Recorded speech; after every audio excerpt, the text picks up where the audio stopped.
I've been playing a lot with ESP32s, which is this little fellow over here, and it's on a development board, so I can like put in some electronics so I can actually test with it.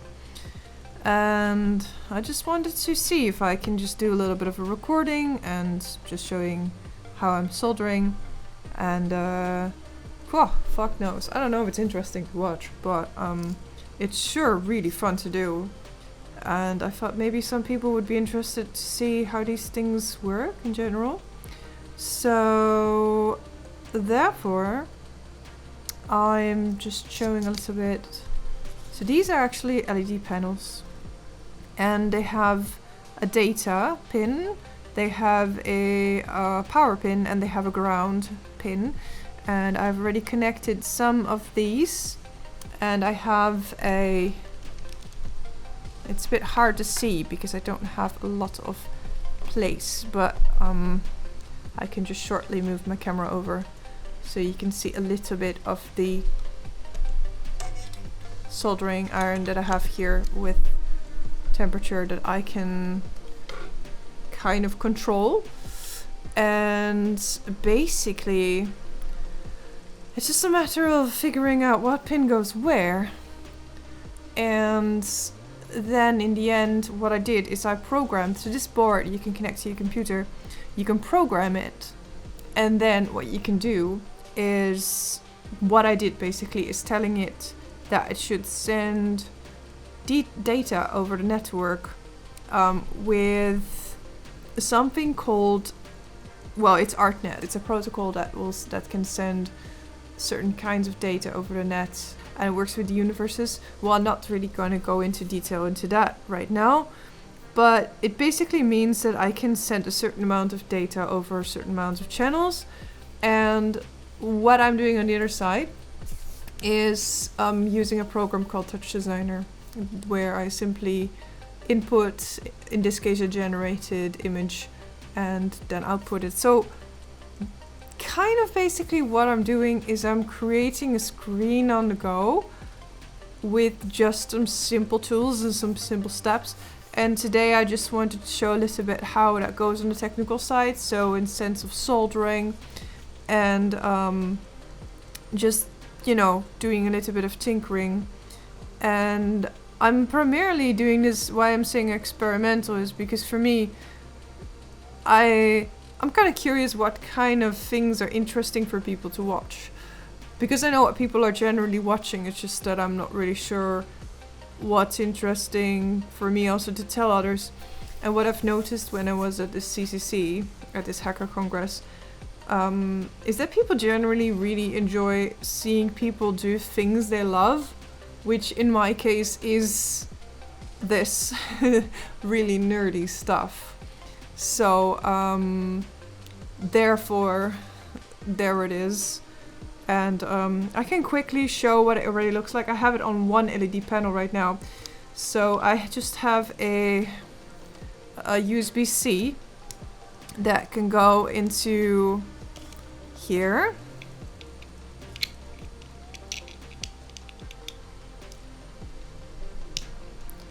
And then now I still have to do the other LED panel.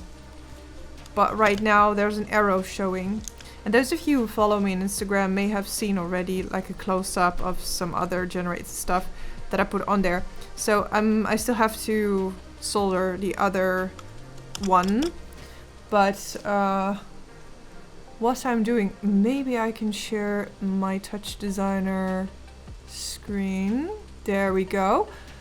So here I have a simple setup. I know it maybe doesn't look simple if you're not used to this kind of program, but what's happening here is that, for instance, here I have a noise generated, and then what I'm doing is you already see it probably. What you see here is also what you'll see on the screen. So if I go back for a moment, so what you see here is actually the output of this program on this lab panel. It's a bit hard to see because there's no diffuser on it yet. So I have a little diffuser paper where you can kind of see what is going on. So these are the white LEDs that you see. It's very, very bright. Let me turn down the brightness a little bit, because it's very, very, very bright. That's a little bit better. Actually, I probably need to do something in between. So because I can see that this actually doesn't work so well.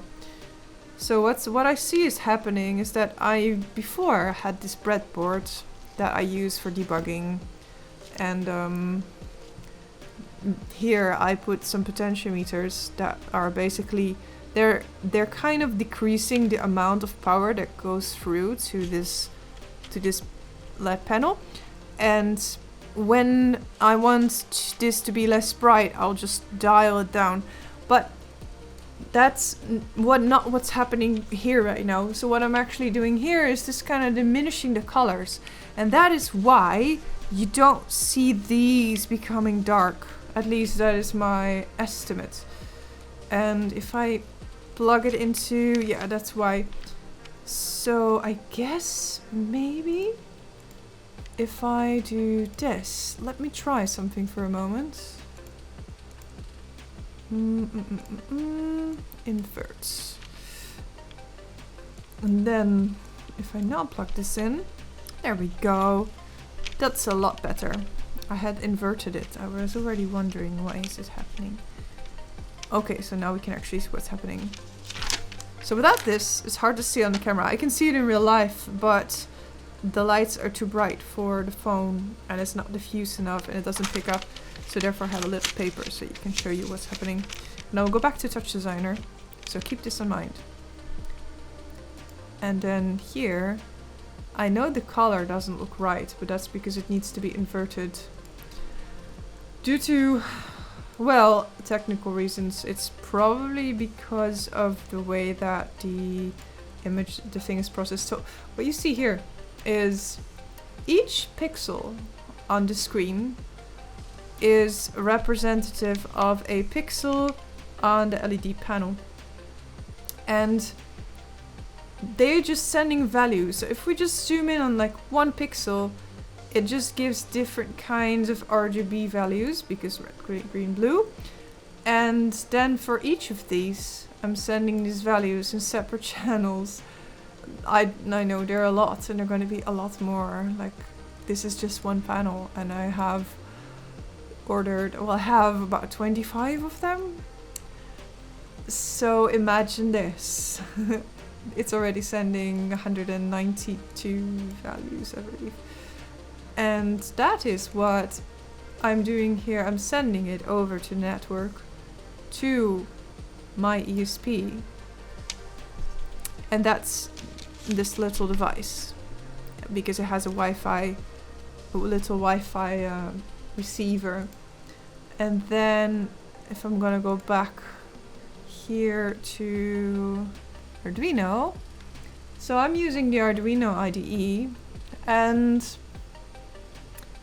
this is the bit of code that I used, that I put together. I'm using fast LED. Probably I'm gonna switch if I'm not gonna get enough power out of my ESP, because it's not really, ESP is kind of like a microchip that is not very powerful. I mean, it can do a lot of things, but probably not what I want to do with it. So I might have to switch some things around. But basically this little piece of code is now uploaded to my ESP via USB. So it's connecting my computer. And that's now just doing the job. So if I would actually just put power on it and not actually connect to my computer, it would still do the thing as long as it's connected to the right network. And I'm probably giving way too much information, but if you have any questions, just ask me on Patreon, and I can maybe give a bit more in-depth information, or maybe I can do a video where I'm going a little bit more in depth, because I'm also teaching this stuff in academies, and right now I'm just kind of rambling about nerdy stuff because I love to do that. And yeah, so I'm just gonna do a little bit of soldering, and you can tag along with this. So let me see. I have been soldering years ago. I mean years. I've done a DIY, like, electronics. I'm gonna actually remove the power from this because I don't want... It's not really a lot of power, it's like 5 volts, but I still don't want to touch that while I'm putting heat on it and everything. But yeah, I did a DIY electronics course in during my studies, which I really loved, but I tend to blow up big things, so I was like, maybe that's not for me. But with this, because it's 5 volts, it's like very harmless and it's very safe, and there's very little you can do to really fuck things up and really kill yourself or break things really badly. And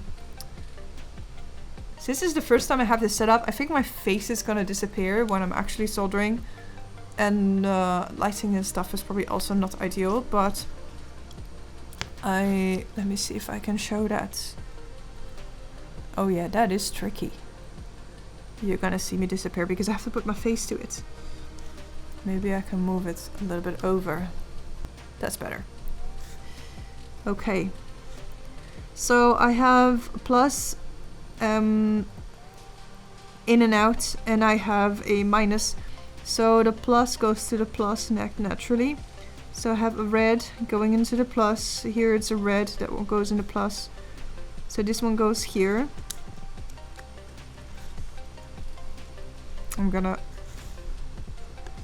turn it over. And then I'm just gonna put... Well, I think I'll need to actually zoom in the camera. That is focused. Beautiful. So, you can already see I'm gonna need a lot more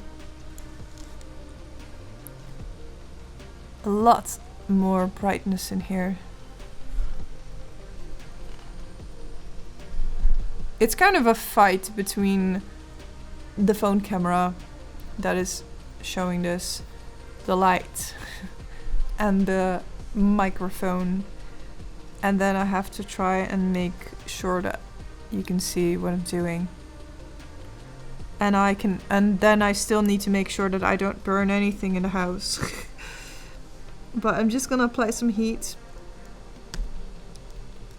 Which, you know, if you're doing this very often, you might think, why does it take you so long? Or why are you so shitty? Give me a break. I started this today again. Oh my god. Oh my fucking god.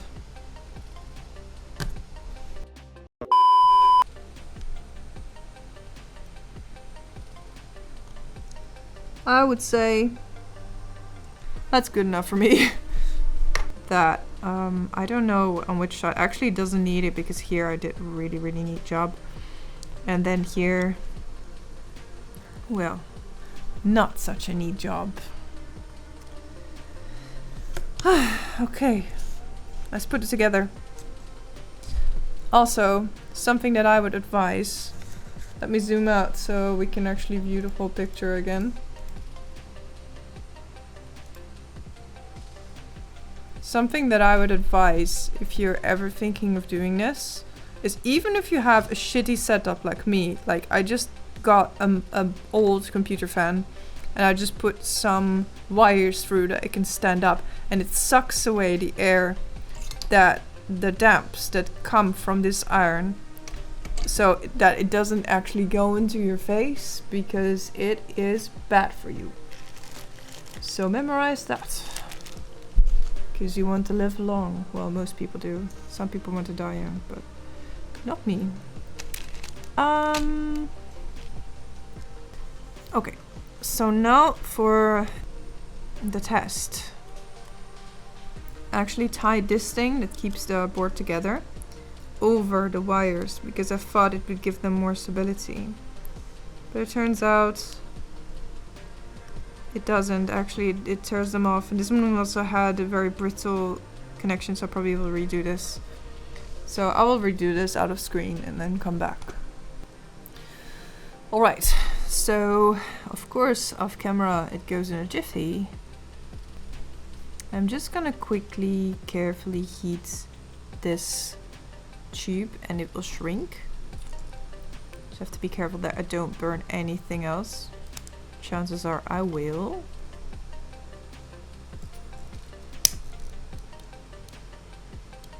And you can see when you heat it, it shrinks. Cool. Okay, so now it's a little bit more flat.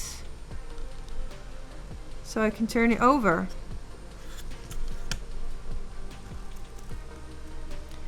Yeah, cute. Cool. Okay, so now we got 2 of them.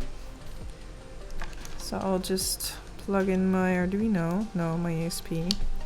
I keep thinking Arduino. So now I'm just sending to 1, but that's because I'm only sending 1. Probably have to go back to the drawing table and see what's up with this. Because right now it's quite late and I've had a long day. I'm actually recording this after work. And I wanted to do this today earlier, but unfortunately I couldn't. So this is a little experiment. I hope you liked it. And I'll be back with more tinkering another time. Well, it depends. I'm gonna watch back the footage and see how likely it is that this could be actually something that people want to watch. But I'll maybe make a short snippet of it or something. Anywho, thank you for watching and I'll see you later.